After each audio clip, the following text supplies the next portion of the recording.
Good afternoon. I'm Jean McCormick, and I have the honor of being the president of the Edward M. Kennedy Institute. And today I have the privilege, I was going to say to be the first to welcome her, but you've already done that. We are delighted to have Senator Warren join us in this magnificent chamber, one that will seem very familiar to you, Senator, as a gleaming replica of the Senate chamber in Washington, where you speak so often for the national interests. We are very pleased to have you here with us for our Getting to the Point series.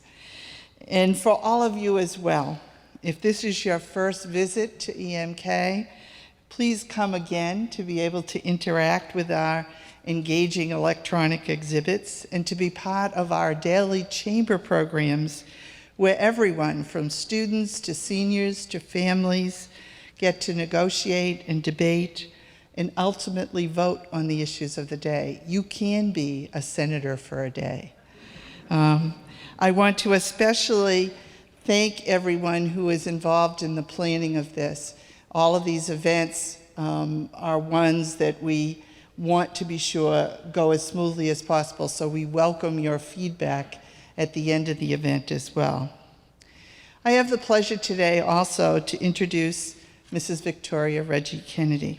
As all of you know, she is the co-founder in helping to shape the initial vision of the Institute alongside Senator Kennedy and Ed Schlossberg, the president of ESI Design. She is the president of our board of directors and has worked tirelessly to shape our programs, to fundraise, and to ensure that all things are running smoothly. I think it's through her sheer will and intelligence and her grace that we're able to be here today. She's an accomplished corporate lawyer in her own right, and Vicki makes sure that no stone is unturned in getting the building built, shaping the programs, and keeping us relevant to the issues of the day. And I think the key thing that Vicki has done is help us to ensure that we are honoring Senator Kennedy's legacy as a legislator. But she reminds us constantly that he wanted this to be about the 2,000 men and women who have served in the Senate, not just about him. So we work hard at that. Vicki, I think the success we've achieved is in large part a testament to your vision and your perseverance.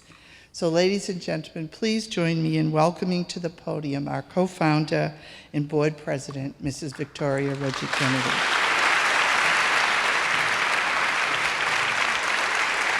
Thank you.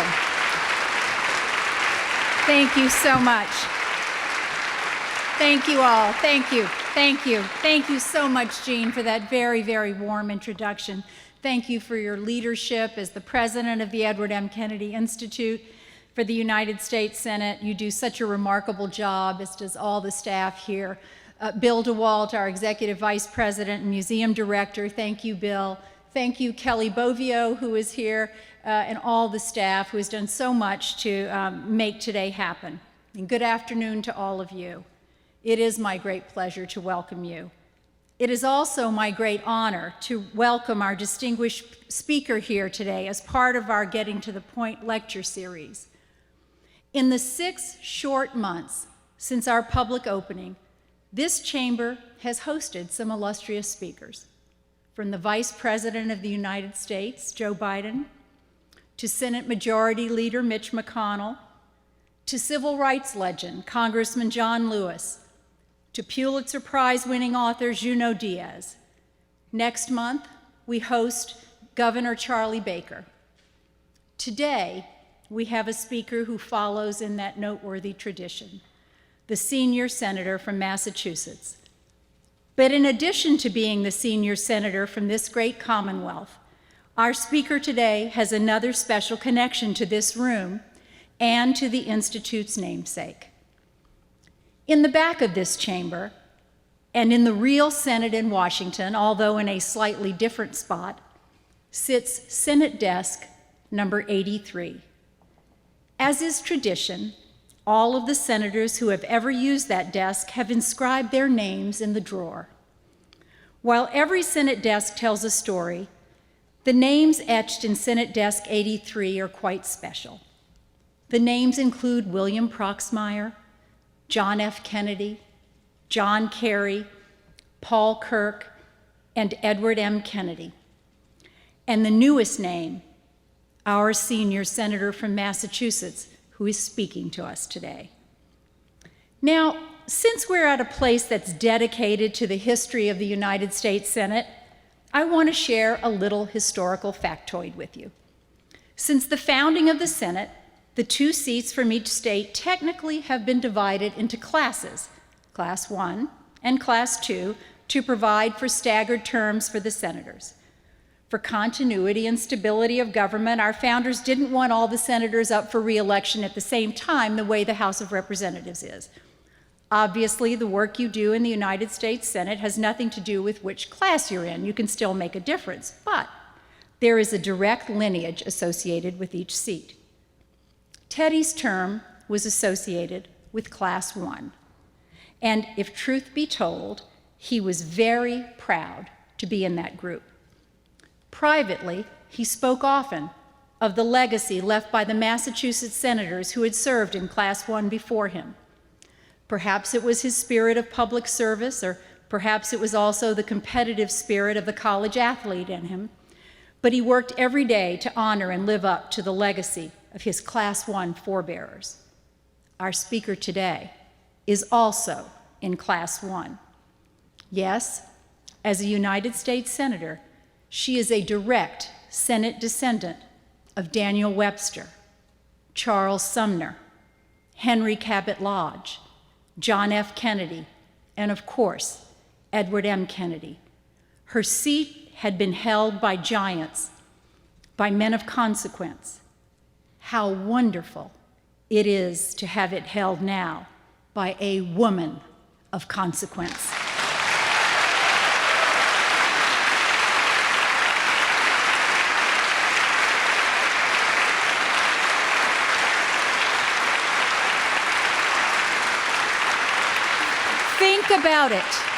Think about it. How many freshman senators have such an impact on public dialogue and debate?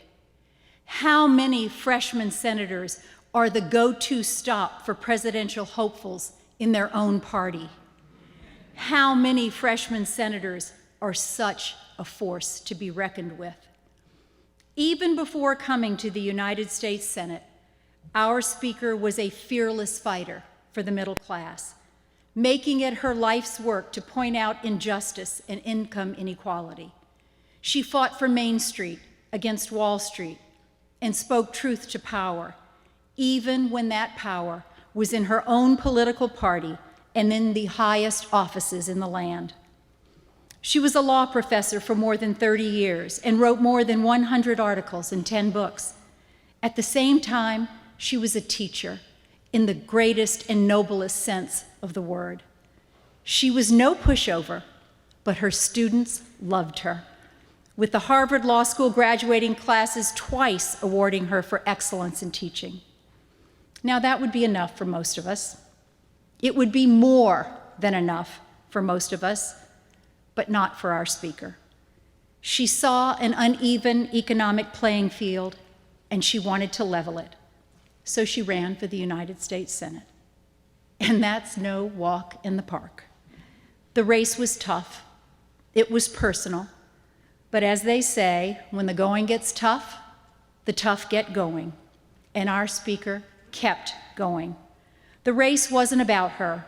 It was about working families who needed a champion, who needed a voice. And on November 6, 2012, nearly 50 years to the day after Ted Kennedy was first elected to the Senate, our speaker was elected to the Massachusetts Class 1 Senate seat.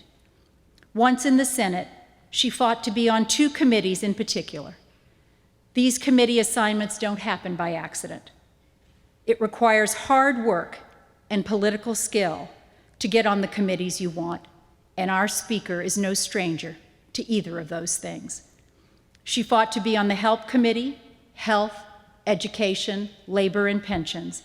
That was Teddy's committee, the one he chaired or on which he was the ranking minority member for so many years. This is the committee that deals with working families and their chance to grab onto the American dream. Teddy used to say that for a long time, the Help Committee was a tough sell for new members because the pocketbook, kitchen table issues that the committee deals with weren't the kind that generated headlines or big fundraising dollars. They just improved lives. But improving lives is exactly why our speaker wanted to be a United States Senator. Just yesterday, she was speaking about the burden of college loans and her plan to make college debt-free. And it's no surprise to anyone that she fought to be on the banking committee. She wanted to be a voice for the voiceless. From taking on predatory lenders to protecting consumers, I think it's fair to say that the world has heard her. My husband once said, "It is the glory and the greatness of our tradition to speak for those who have no voice, to remember those who are forgotten, to respond to the frustrations and fulfill the aspirations of all Americans seeking to a better life in a better land." Our speaker embodies the glory and greatness of that tradition, and it is my great honor to introduce her now. Ladies and gentlemen, please welcome the senior senator from Massachusetts, Elizabeth Warren.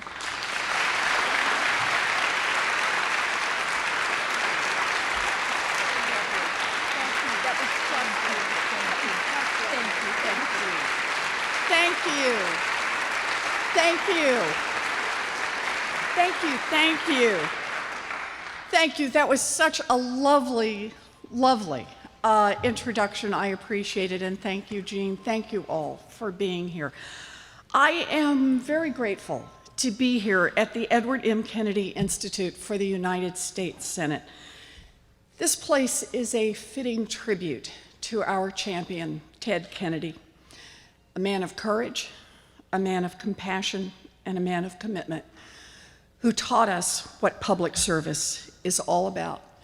Not a day goes by that we don't miss his passion, his enthusiasm, and most of all, his dedication to working families. As the senior senator from Massachusetts, I have the great honor, as you pointed out, of sitting at Senator Kennedy's desk. I mean, the physical desk. That one is mine. There's a replica here, but I have the original, the kind of dented and sort of scratched up version. And exactly as Mrs. Kennedy said, it has in the drawer where Ted Kennedy, among others, carved his name in it. I sit at my desk sometimes when I'm waiting to be called on to speak or we're all in the chamber for a vote, and I sometimes run my thumb across where he has carved his name. It reminds me of the high expectations of the people of Massachusetts, and I try every single day to live up to the legacy that he left behind. Now, Senator Kennedy took office just over 50 years ago today, or 50 years ago now, in the midst of one of the great moral and political debates in American history, the debate over the Civil Rights Act. His first speech on the floor of the Senate, just 4 months after his brother's assassination, he stood up to support equal rights for all Americans.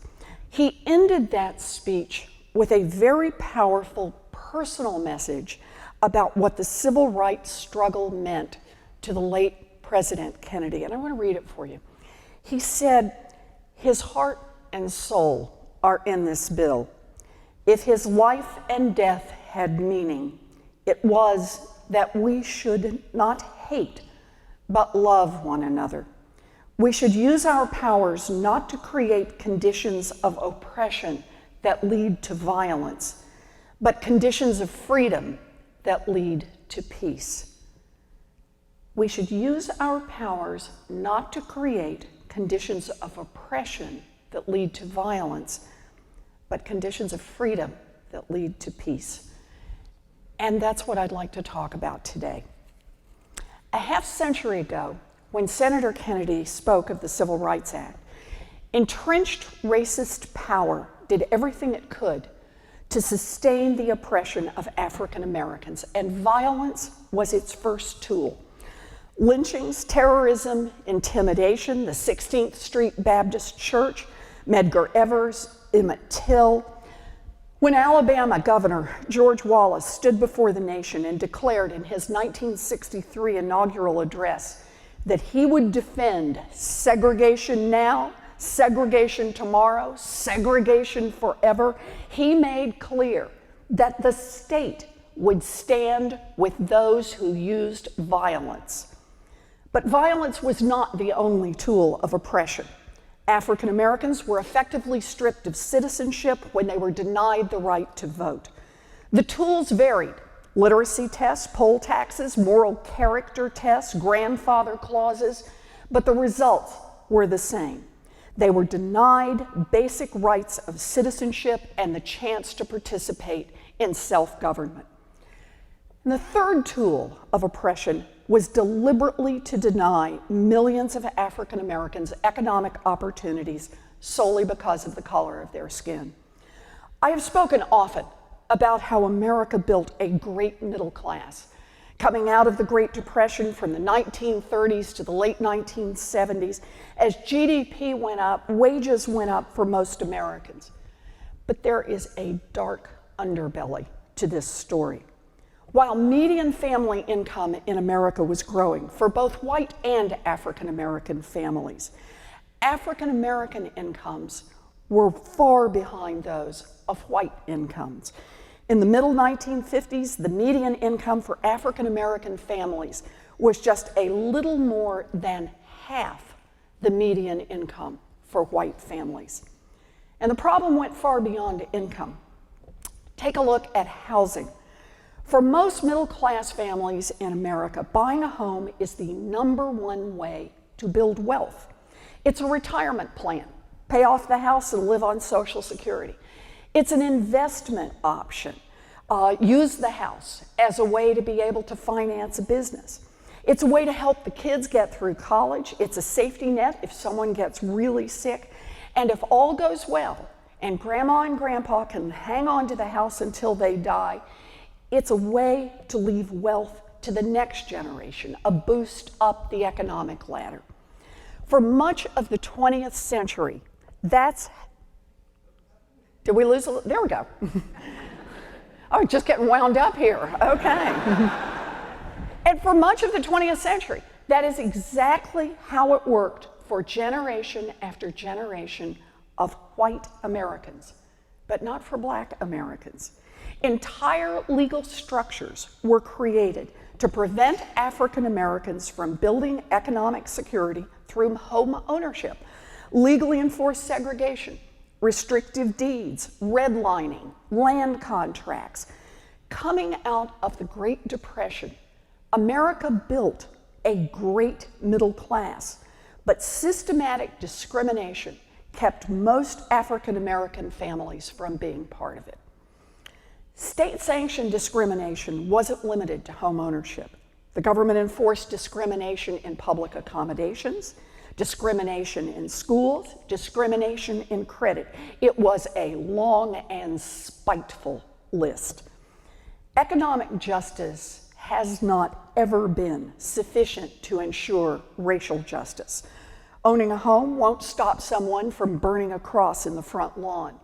Admission to school won't prevent a beating on the sidewalk outside.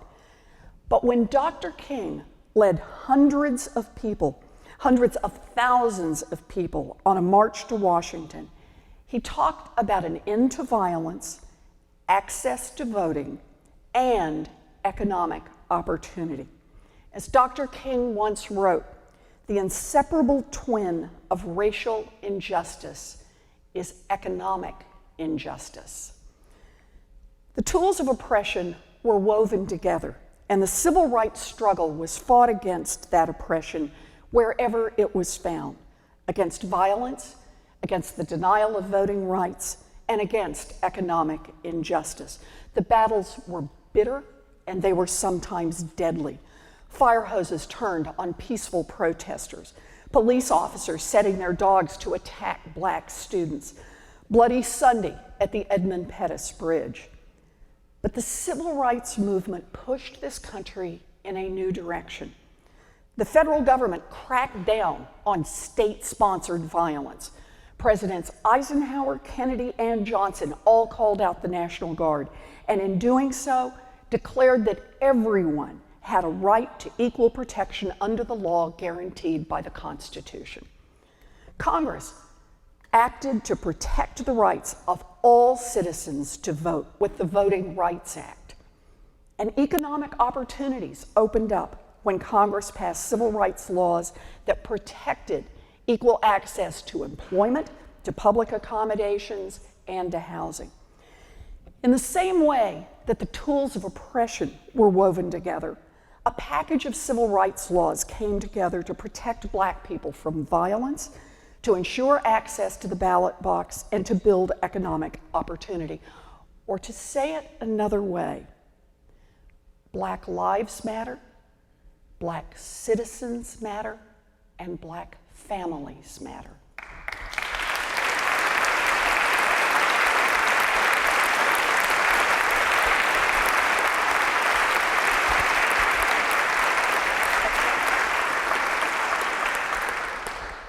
And here we are, 50 years later, and we have made real progress toward creating the conditions of freedom. But we have not made enough progress. 50 years later, violence against African Americans has not disappeared. Consider law enforcement. The vast majority of police officers sign up so they can protect their communities. They are part of an honorable profession that takes risks every day to keep us safe. We know that. But we also know and say the names of those whose lives have been treated with callous indifference. Sandra Bland, Freddie Gray, Michael Brown. We have seen sickening videos of unarmed Black Americans cut down by bullets, choked to death while gasping for air, their lives ended by those who are sworn to protect them. Peaceful, unarmed protesters have been beaten. Journalists have been jailed. And in some cities, white vigilantes with weapons freely walk the streets. And it's not just law enforcement. Just look to the terrorism this summer at Emmanuel AME Church. We must be honest. 50 years after John Kennedy and Martin Luther King Jr. spoke out, after Ted Kennedy spoke out, violence against African Americans has not disappeared. And what about voting rights? 2 years ago, 5 conservative justices on the Supreme Court gutted the Voting Rights Act, opening a floodgate of ever wider measures to suppress minority voting. Today, the specific tools of oppression have changed. Voter ID laws, racial gerrymandering, mass disenfranchisement through a criminal justice system that disproportionately incarcerates Black citizens. The tools have changed, but Black voters are still deliberately cut out of the process. Violence, voting, and what about economic injustice?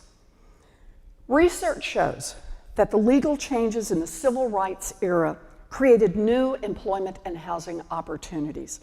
In the 1960s and 70s, African American men and women began to close the wage gap with white workers, giving millions of Black families real hope that they could build economic security.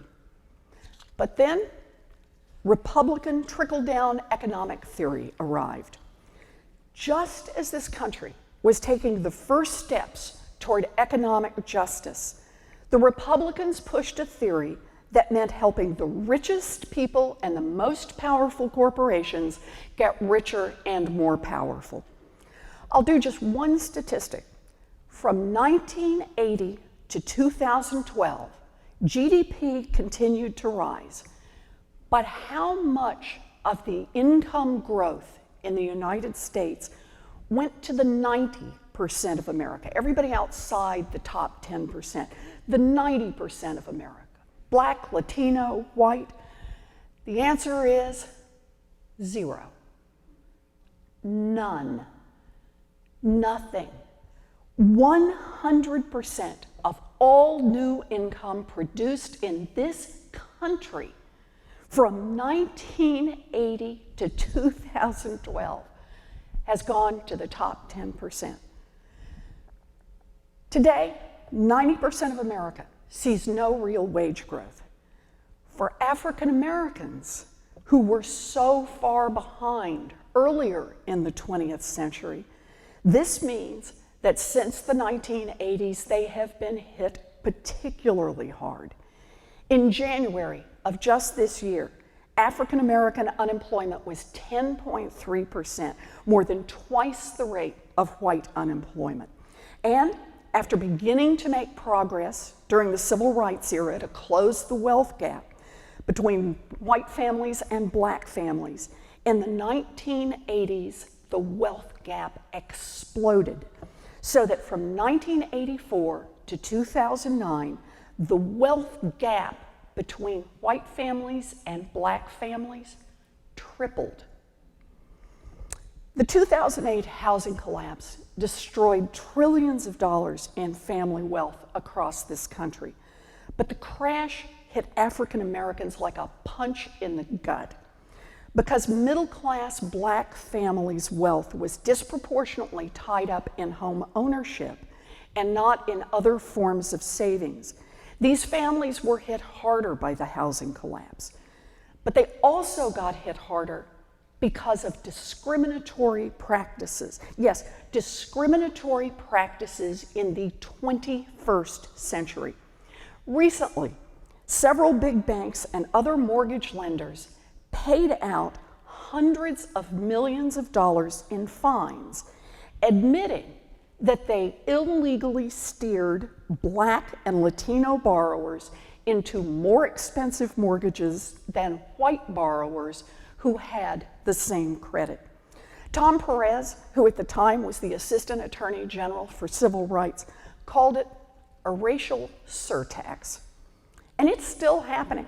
Earlier this month, the National Fair Housing Alliance filed a discrimination complaint against real estate agents in Mississippi after an investigation showed that those agents consistently steered white buyers away from interracial neighborhoods and black buyers away from affluent ones. Another investigation showed similar results in our nation's cities. Housing discrimination is alive and well in 2015. So there you have it. Violence, voting, economic justice. We have made important strides forward, but we are not done yet. And now it is our time to act. I speak today with full knowledge that I have not personally experienced and can never truly understand the fear, the oppression, and the pain that confronts African Americans every day. But none of us can ignore what is happening in our country, not when our black friends, family, neighbors literally fear dying in the streets. Listen to the brave, powerful voices of today's new generation of civil rights leaders, incredible voices. Listen to them say, "If I die in police custody, know that I did not commit suicide." Watch them when they march through the streets. Hands up, don't shoot. Not to incite a riot, but to fight for their lives. To fight for their lives. This is the reality that all of us must confront, as uncomfortable and as ugly as that reality may be. It comes to us, once again, to affirm that Black lives matter, that Black citizens matter, that Black families matter. Once again, the task of safeguarding our communities from violence is back to us. We have made progress, but it is a tragedy when any American cannot trust those who are sworn to protect and serve. The pervasive and persistent distrust is not based on myths. It is grounded in the reality of unjustified violence. Policing must be a community endeavor, not just in some cities, but everywhere in this country. Police forces should look like and come from the neighborhoods they serve. They should reach out to support and defend the community, working with people in neighborhoods before problems arise. All police forces, not just some, must be trained to de-escalate and to avoid the likelihood of violence. Body cameras can help us know what happened when someone is hurt. We honor the bravery and sacrifice that our law enforcement officers show every day on the job, and the noble intention of the vast majority of those who take up the job to keep us safe. But police are not occupying armies. This is America, not a war zone. And policing practices in all cities, not just some, need to reflect that reality.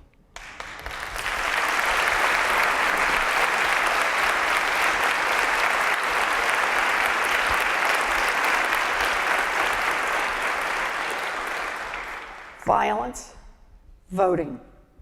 It is time to call out the recent flurry of new state law restrictions for what they are, an all-out campaign by Republicans to take away the right to vote from poor and Black and Latino American citizens who probably won't vote for them.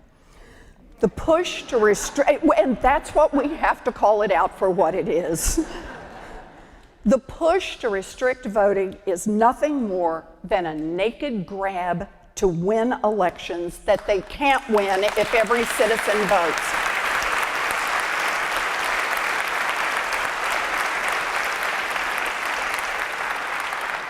Two years ago, the Supreme Court eviscerated critical parts of the Voting Rights Act. Congress could easily fix this, and Democrats in the Senate have called for the restoration of voting rights. Now it is time for Republicans to step up and support a restoration of the Voting Rights Act, or stand before the American people and explain why they have abandoned America's most cherished liberty. You bet.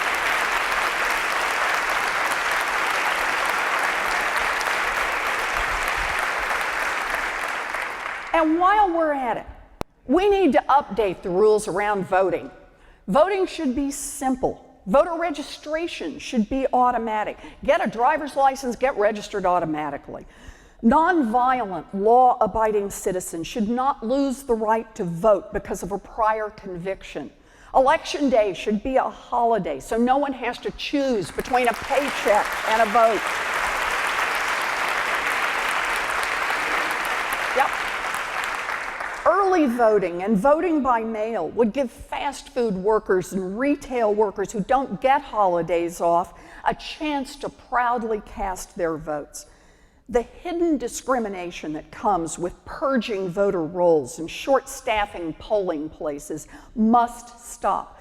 The right to vote remains essential to protect all other rights, and no candidate for president or any other elected office, Republican or Democrat, should be elected if they will not pledge to support full, meaningful voting rights. It should be that easy. You bet.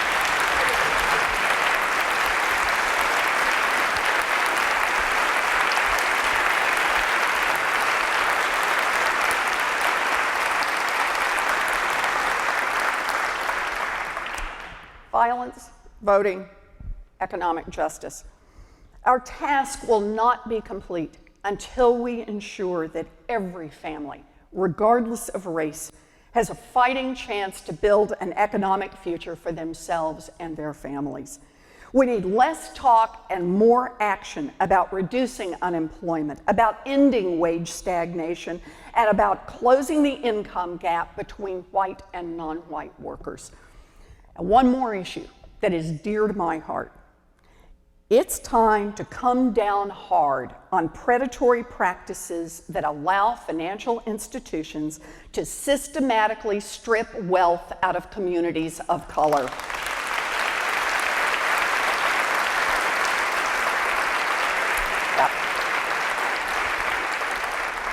One of the ugly consequences of bank deregulation was there was no cop on the beat when too many financial institutions figured out that they could make great money by tricking, trapping, and defrauding targeted families. Now we have a Consumer Financial Protection Bureau. Yes.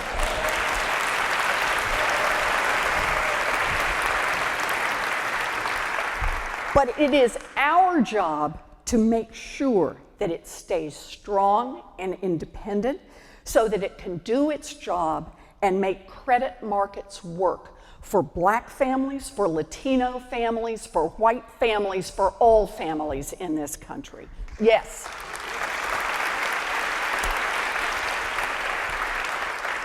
There's a lot of work to do. Back in March, I met an elderly man at the First Baptist Church in Montgomery, Alabama. We were having coffee and donuts in the church basement before the service started. And he came over and started visiting with me, and he told me that more than 50 years earlier, May of 1961, he had spent 11 hours in that same basement, along with hundreds of people, while a mob outside threatened to burn down the church because it was a sanctuary for civil rights workers. Dr. King, who was there, called Attorney General Bobby Kennedy, desperately asking for help. The Attorney General promised to send the Army, but the closest military base was several hours away. So the members of the church and the civil rights workers waited in this sweltering basement, crowded together, listening to the mob outside, and hoping that the U.S. Army would arrive in time.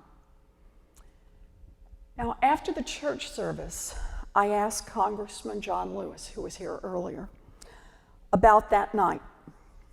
He'd been right there in that church back in 1961 while the mob had gathered outside. He'd been in the room during the calls to the Attorney General. I asked if he had been afraid that the Army wouldn't make it in time. And he said he was never, ever afraid.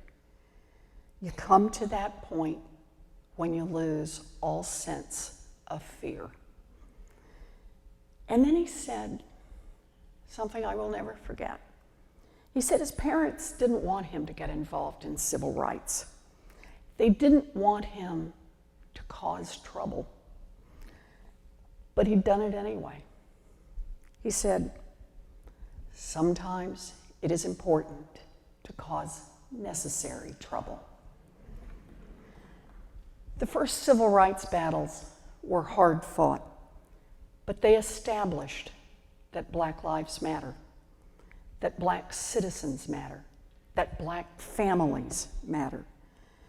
Half a century later, we have made real progress, but we have not made enough progress. As Senator Kennedy said in his very first floor speech, this is not a political issue, it is a moral issue to be resolved through political means. So it comes to us to continue the fight, to make, as John Lewis said, the necessary trouble, until we can truly say that in America, every citizen enjoys the conditions of freedom. Thank you. Thank you. Thank you. Thank you. Thank you. Thank you. Thanks very much. Thank you. Thank you. Thank you. Thank you. Thank you. Thank you. Thank you. Thank you. Thank you. Thank you. That's a speech I really wanted to give. And I'm so glad to be able to do it right here. That's what I wanted. Thank you. This is the right place to do It is. I really wanted to do this. I've been working on this one a long time. Okay. The Senate has been so generous with their time. We have a few questions. It's always our process here to be interactive because the idea is that everyone has an important idea to contribute to this democratic process. We have taken your questions, and I'm going to ask the senator for you. I hope I speak your voice here. Senator Sumner from California is saying, what have you learned about the Senate that you didn't know before you entered? Lots, but you know, the one I will seize on, because in some ways the most surprising to me is how much you can actually accomplish if you do your homework. There are more tools in the toolbox than it looks like at first. I understand that everyone thinks of how a bill becomes a law, and that's been a very tough thing for the Senate in the past few years. But, for example, Senate has oversight responsibilities. And the two committees, as Mrs. Kennedy rightly pointed out, that I fought to get on, Health, Education, Labor and Pensions, and Banking, has oversight over the Department of Labor, over the Food and Drug Administration, over the National Institutes of Health, over the banking regulators, over the Federal Reserve Bank. And there's a lot of law out there. If you can get the regulators to pick it up and use it on behalf of the American people. And that's a chance that you get in the United States Senate that I didn't know about, so. That's good. Yep. It's something we do with our students where they get a chance to approve a secretary, to look at regulation. We're trying to tell them there are lots of roles in government that are important. Senator, is the democratic process fatally tainted because of the money involved? Not an easy one. It's deeply broken. The game is rigged, and it is rigged in favor of those who have money. And when I say in favor of those who have money, understand, it's about political contributions directly that we see.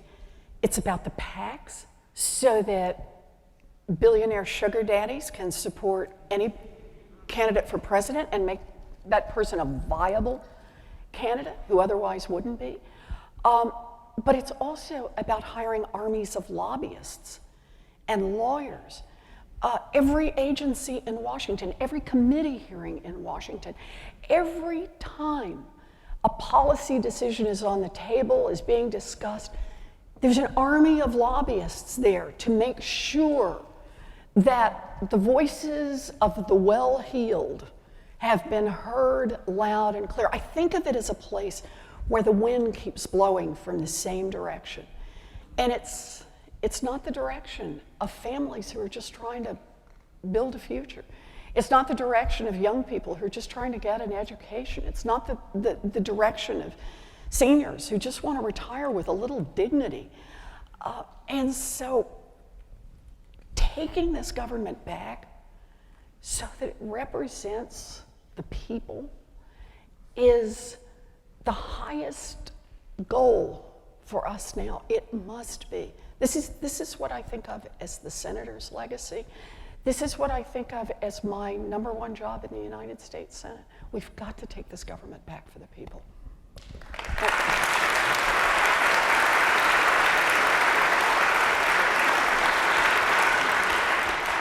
Senator Ken from Massachusetts wants to know, do you think the Glass-Steagall Act? Steagall should be reinstated? Yes. You all know where I am on this. He knows. So let me do the quick explanation for anybody who doesn't know Glass-Steagall. So back in the 1930s, when we hit the Great Depression, A remarkable thing happened in this country, and that is that as a people, we said we don't have to live in a boom and bust economy, which is what it had always been. We said we can put some basic laws in place to level this out and make it just a little fairer place for everyone, economically speaking. And so we did three things. We made it safe to put money in banks. That's called FDIC insurance. And sure enough, you can now put money in banks, right? And we put a cop on the beat. That's the SEC, to make sure that they didn't sell fake stocks and things like that. And the third one is we separated what I like to think of as boring banking, checking accounts and savings accounts, from the high risk, high profit, high loss world of Wall Street trading. And that was Glass-Steagall. And then what happened, you can guess. The banks hated it because they wanted the profits you can make from the big trading. You get big CEO salaries and, right, return more to your shareholders. And Wall Street, the big Wall Street investment houses hated it because they wanted access to your grandma's savings account money. Because it's cheap money and it doesn't demand the same kind of rate of return. So both sides are going peck, peck, peck on that wall, wanting to beat that wall down. And what happened is up from the 1930s to about 1980, the same point about trickle-down economics that I made earlier. The wall stayed in place, it was strong, it was firm, and then starting in the 80s, there's a little hole here and a little exception there and a little piece there, until finally, by the late 90s, the whole thing just gets knocked down and repealed and it all comes together. That movie did not end well for us. Because what happened is those largest financial institutions, you keep getting more concentration of money, more concentration of power, and that's how we ended up in 2008 with too big to fail, and $700 billion in the TARP bailout, and literally trillions of dollars in backdoor bailouts from the Fed. We put Dodd-Frank in place. It has done a lot, and it's helped. But my view is we should go back. One more piece that would be helpful is Glass-Steagall. Separate boring banking. It makes the regulation part so much easier. They want to take risks on Wall Street, then let them take risks on Wall Street with investors' money, investors who know what's going on in that case. And here's always the pitch for me. Why not? It would bring down the size of banks. It would make the financial system more secure and safer. But it would mean that the guys who want to do the high-risk trading can't get access to your savings account, and your bank won't make the kind of profits, if you're in one of the big banks, that they can make otherwise. And I think that's exactly what we should do. So yes, 21st century Glass-Steagall all the way. All the way. Good. You're going to have to go home and say, I cannot believe what a dork I'm turning into. I was just applauding Glass-Steagall, But it's important stuff. It really is. Well, when you come here, you're supposed to learn new things. That's right. That's right. And when people say, why do you call this series Getting to the Point? There you go. There you go. That's right. This is our last question, because we appreciate all the time you've given us. Other than through public systems we all use, like roads and water, how do you see us being interdependent with each other? Oh, what a nice question. So I think of this, I'll describe it this way, as the main functions of a federal government. Provide for the common defense. We all understand that. Put a cop on the beat. So we have rules of the road. You can't have everybody get into the intersection at the same time. You can have red lights and green lights. We've got to have an SEC to make sure that the paperwork you filed is true. Someone can't just come and seize your property. You got to have rules. The third part is that government gives us the chance to create investments together that none of us could create alone. So you can't build the road in front of your house, hope that your neighbors will do the same, and somehow we'll have an interstate highway system. We all pitch in so that we can help build those pieces. Why? Because we know that if we do, we'll all be better off. And I think of this in roads and bridges, but also in education. Why do we educate our children? We educate our children because they're our children, but we also educate them because a better educated America will produce more for all of us. There will be more wealth here. Do you realize that by 2020, America will have 5 million jobs that require a college diploma and nobody to fill them? I mean, just think about that, what it takes to move this country forward.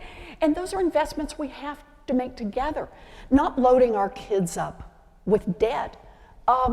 In the last year, think where you were a year ago right now, last September. In just the last year, young people in this country have taken on an additional $100 billion in student loan debt. 70% of all kids going to college now have to borrow money in order to do that. And keep in mind, 3 out of 4 are in a public university. So for me, this is about the investments we make together. And while I'm on it, I'm going to say one more, just because I see I've got 1 more minute here. And that is the investments we make in research. This is part of what makes us an extraordinary people and an extraordinary country. Again, coming out of the Great Depression, we invested in scientific research and medical research and engineering research and social science research. Why? Because we believe that if we build a giant pipeline of ideas, our children will have opportunities that we could only dream of. And so it takes me to a point, I talk about it in economic terms. We make these investments together because ultimately it will benefit us all. We will all be better off. Our social security system will be more secure if we have a richer country. We will all be better off if we create these opportunities. But for me, it's so much more than economics. It is the moral touchstone of who we are as a people. We are a democratic people, and what that fundamentally means is we believe in opportunity. We believe that it's not just how you were born. It's did you get out there and work hard and play by the rules and make something of yourself? But that only works if there are opportunities. If you really have a chance to go to school, if you really live in an economy where they're building real jobs, if you really live in a world where there's new research and new ideas and the country's moving forward, we have to make those investments together because that will be the measure of who we are as a people. I went to a commuter college that cost $50 a semester because I grew up in an America that believed in investing in its kids. We've turned away from that. And if we don't find our way back to that moral center, we will not be a great nation, but let me say it more positively. We know what it takes to be a great nation. And that is where we will head as a people. We will take back this government. We will build a future, not just for some of our children, but for all of our children. Thank you. Thank you. Thank you, Jean. Really appreciate it. Thank you so much. Thank you, dear. It's fantastic. Thank you so much. Thank you so much. Thank you so much. Thank you so much. Thank you so much. Thank you. Oh, the other one. I think I said it right. Thank you. Good to see you, dear. Good to see you. Good to see you. Thank you so much. Thank you. Who's back here? I got my chair. How are you? I'm good. Thank you.